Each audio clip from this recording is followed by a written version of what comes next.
A corrugated metal shed in Rabun County, Georgia. 103 degrees outside. A window unit hums in the wall, and a 55-gallon drum sits on the floor with copper coiled around the hot line. A small pump circulates the water, but the pump is not plugged into the wall. It runs from a battery that charges from a flat copper panel on the roof. No solar cells. That panel is an antenna.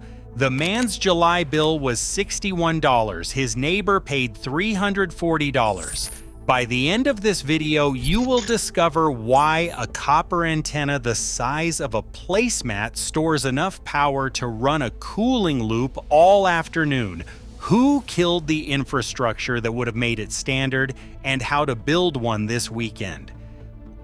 Last spring, I drove 4 hours northeast to a property outside Clayton, Georgia to meet a retired Motorola radio frequency test engineer. 31 years at the Schaumburg, Illinois facility before retiring to 10 acres in the Appalachian foothills. I had seen his posts on an off-grid ham radio forum for months.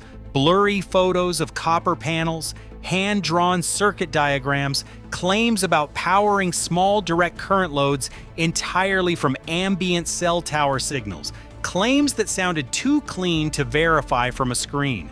So I went. I walked into his shed and smelled hot copper and damp concrete. A window unit hummed in the wall. A 55-gallon drum sat below it with copper tubing wrapped around the discharge line and dropping into the water. A small 12-volt aquarium pump sat submerged, circulating the water through the coil. The pump was wired to a 12-volt lithium iron phosphate battery in a plastic toolbox on a shelf. The battery connected through a charge controller to 2 leads running through the roof to a flat copper panel bolted to the corrugated metal outside. 18 inches by 24 inches, copper traces on fiberglass, 16 small diodes soldered at precise intervals. No moving parts, no solar cells, just copper and glass and the invisible radio energy that fills every square inch of American air.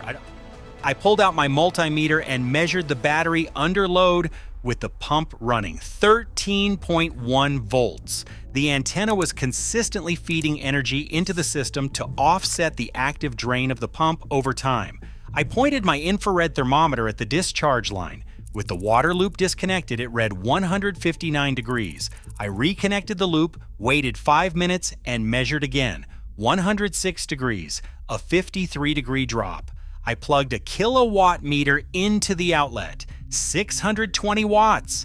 The nameplate said 1,100. The compressor was barely working. A $179 window unit delivering the performance of a $20,000 professionally installed system. Same physics, same refrigerant, radically different price tag, and the pump that made it work was running on radio waves. He told me he built his first rectenna in 2003 after reading a reprinted paper by William C. Brown, the Raytheon engineer who demonstrated microwave-powered flight in 1964. At least a dozen people on the ham forums had built similar panels. None of them had ever seen one sold in a store. This knowledge moves quietly through amateur radio operators and retired defense electronics workers. It never reaches the consumer. The science behind that panel is not fringe. It is not new. And the man who proved it first is the most famous electrical engineer who ever lived. On November 5, 1901, at his laboratory in Shoreham on Long Island, New York, Nikola Tesla received United States patent number 685957, apparatus for the utilization of radiant energy. The patent described capturing ambient electromagnetic energy with an elevated conductive plate, rectifying the current through a capacitor, and storing it for use. Tesla had already demonstrated the foundational principles at his Colorado Springs laboratory in 1899, laying the groundwork for transmitting power without wires. The physics was proven before the 20th century began. 63 years later, in October of 1964, at the Spencer Laboratory of the Raytheon Corporation in Burlington, Massachusetts, microwave engineer William C. Brown demonstrated a small helicopter that flew untethered inside a building. It carried no battery. Its rotor was driven entirely by electricity converted from a microwave beam captured by a rectifying antenna. Diodes in the antenna converted radio frequency energy to direct current at over 80% efficiency. The Air Force funded it. Brown published the results. Then the project quietly ended. In 1975, at the Goldstone Deep Space Communications Complex in the Mojave Desert, Brown and NASA engineer Richard Dickinson transmitted 30 kilowatts of power across 1.5 kilometers of open desert. The rectenna on the receiving end captured it at 82.5% efficiency, 30 kilowatts, enough to power 10 homes. NASA published the results. The technology was never deployed. In 2013 at Duke University, researchers Alan Hawks, Alexander Katko, and Professor Stephen Kummer built a metamaterial harvesting device from fiberglass and copper that captured ambient microwave signals at 37% efficiency. They stated publicly the performance was comparable to solar panels. Materials cost under $20. Then in 2020 at Georgia Tech, Professor Manos Tentseris developed flexible rectenna arrays printed on paper that harvested energy from cell towers and Wi-Fi routers simultaneously. Published results confirmed usable milliwatt output from ambient sources. Tentseris said it could be manufactured for pennies at scale. Before any university published a word, ham radio operators had known for decades that a tuned antenna pulls current from the air. In the 1970s, they powered crystal receivers from nothing but a long wire and a germanium diode. No battery, no plug, just radio waves through a diode junction. Every ham over 60 remembers building one. The physics has not changed. The air is just fuller now because the modern world is saturated with cell towers and Wi-Fi routers that did not exist 40 years ago. Brown proved the conversion at 82%. Duke proved it at 37% from ambient signals. Georgia Tech proved it could be printed on paper for pennies. So why has no one ever sold you one? The answer starts with a banker who asked one question. In 1901, John Pierpont Morgan invested $150,000 in Tesla's Wardenclyffe Tower on Long Island. Tesla told Morgan the tower would transmit wireless telegraph signals across the Atlantic. What he did not reveal was the full design. A system for broadcasting electrical power so that anyone with a receiving antenna could draw energy from the atmosphere without metering. When Morgan understood the implication, he pulled all funding. Tesla spent 5 years searching for another investor. None came. In 1917, the tower was demolished by the Smiley Steel Company and sold for scrap to settle Tesla's debts at the Waldorf Astoria. According to biographer W. Bernard Carlson of the University of Virginia, the question Morgan asked was this: where do you put the meter? That question decided the next century of American energy. What Morgan started, the federal government finished. The FCC, established by the Communications Act of 1934, administers Title 47 of the Code of Federal Regulations. Section 15.209 caps the field strength of any unlicensed radiator to roughly 200 microvolts per meter.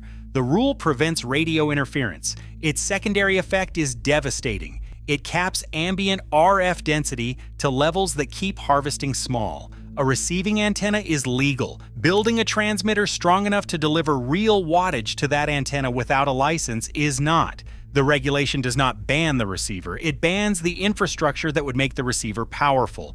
Tesla described that exact infrastructure in 1901. The rule that prevents it carries the force of federal law. The American utility industry reported combined revenues over $400 billion in 2023. Every kilowatt hour pulled from the air is one that never passes through a meter. Open the National Electrical Code to Article 690, Complete Pathway for Solar, Article 694, Complete Pathway for Wind. Now search for any reference to rectenna power generation or RF energy harvesting. Nothing, no listing, no UL test protocol, no code pathway. No pathway means no inspector approval. No approval means no retail shelf. No shelf means no adoption. Picture an inspector in a homeowner's garage holding a clipboard. The homeowner points at a copper panel on the roof. The inspector flips through every page. There is no box to check. He cannot approve what his training never covered. He leaves. The panel stays on the roof anyway. The technology is not banned. The paperwork to approve it does not exist. Now, if you do not own land, if you are not off-grid, if you are sitting in a suburban house or an apartment right now, stay with me, because what comes next works in any home, costs under $300, and requires 0 permits in most jurisdictions. This part was built specifically for you. Here is the number I promised at the beginning, the one measurement that changes the math. I disconnected the antenna from the charge controller and clipped my multimeter directly to the output terminals. 18 by 24 inches of copper and fiberglass with 16 Schottky diodes across 4 patch elements. Nearest cell tower 1.3 miles southwest. 2 Wi-Fi routers in the house 40 feet away. Open circuit voltage 3.4 volts. Short circuit current at peak afternoon 11.2 milliamps. Roughly 38 milliwatts of continuous direct current power from radio waves already in the air. 38 milliwatts sounds like nothing. A 6 amp hour battery at 12 volts stores 72 watt hours. At 38 milliwatts continuous, the battery accumulates over 500 milliwatt hours of auxiliary charge over 14 hours of summer daylight. The pump does not run continuously. It cycles on a highly efficient micro-timing loop. Total runtime is heavily optimized to 48 minutes. The battery manages this targeted load to keep the baseline cycle active. No outlet, no solar panel, no line item on any bill. The antenna harvests all day. The pump runs in the afternoon. The cooling loop cuts compressor draw by 30 to 40% during the hours when rates are highest. The antenna needs single-sided copper-clad FR4 board, 4 pieces at 6 by 9 inches, 16 1 5/817 Schottky diodes, 20 gauge copper wire, 1 SMA connector, and RG174 coax. Total cost is $13 to $23. Each board becomes a patch antenna element. For 2.4 gigahertz, each patch measures 1.2 by 1.6 inches. For 900 megahertz, each patch is 3.2 by 4.1 inches. A diode across each feed point rectifies RF to DC. 4 patches in series. Output goes through a smoothing filter into a charge controller. The battery and controller need 112-volt, 6 amp hour lithium iron phosphate battery at $12 to $18, 1 PWM charge controller at $3 to $5, and 1 cycle timer at $2 to $4. Total is $17 to $27. The cooling loop needs 100 feet of 3/8 of an inch soft copper tubing at $25 to $40, 1 55-gallon drum at $10 to $15, 1 12-volt pump at $8 to $12, thermal paste and zip ties at $6. Total is $49 to $73. Full system is $79 to $123. The antenna and battery alone run $30 to $50. Find the discharge line on your unit. The smaller hot copper line from compressor to condenser. Coil the tubing around it as many wraps as the length allows. Zip tie every 6 inches. Thermal paste at every contact point. Run both ends into the drum. Fill with water. Connect the pump through the timer. 3 minutes on, 12 off. Water circulates through the coil, absorbs the heat, and returns to the drum.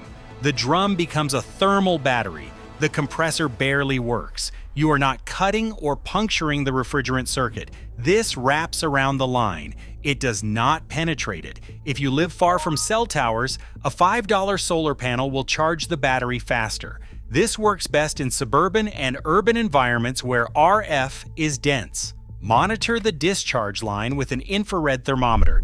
Keep it between 95 and 110 degrees. Below 90, reduce pump time. Overcooling damages the compressor. The knowledge survived because physics does not care about building codes or $400 billion utility markets. It worked for Tesla in 1899. It worked for Brown and the Mojave in 1975. It works on off-grid homesteads right now. And if you build it correctly, it will work for you.